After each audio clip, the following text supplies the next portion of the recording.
बिस्मिल्लाहिर्रहमानिर्रहीम। अस्सलाम वालेकुम। A1 टीवी के साथ मैं हूं आदिल मुमताज। नजर डालेंगे हेडलाइंस पर। स्टॉक एक्सचेंज में नए साल के आगाज पर तेजी का रुझान। 100 इंडेक्स में 1800 से जायद का इजाफा। इंडेक्स पहली बार फिर 64,000 की हद अबूर कर गया। रिटर्निंग अफसरान के फैसलों के खिलाफ अपीलें दायर होना शुरू।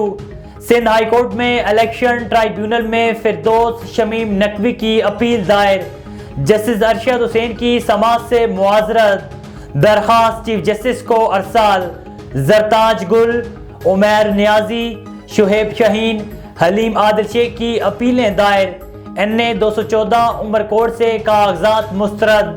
शाहजैन और शाह महमूद कुरैशी की अपीलें दायर। लाहौर में NA 103 से नवाज शरीफ के कागजात मंजूर होने के खिलाफ अपील दायर।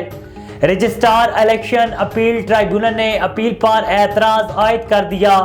रिटर्निंग अफसर का कागजात नामजदगी मंजूर करने का फैसला न होने पर अपील वापस। कागजात नामजदगी मंजूर या मुस्तरद होने पर ही अपील दायर हो सकती है। Election tribunal. NA 56 में शेख रशीद के कागजात नामजदगी मुस्तरद होने का तहरीरी फैसला जारी।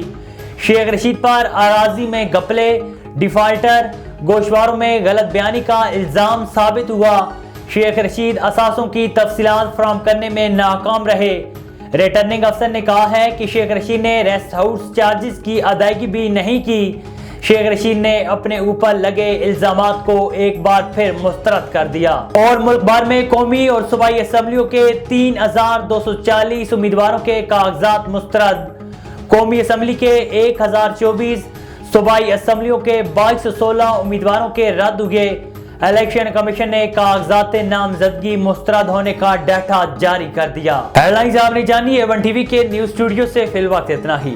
मज़ीद खबर और अपडेट्स के लिए देखते रहिए A1 टीवी। A1 टीवी, सब पे नजर, अंदर की खबर।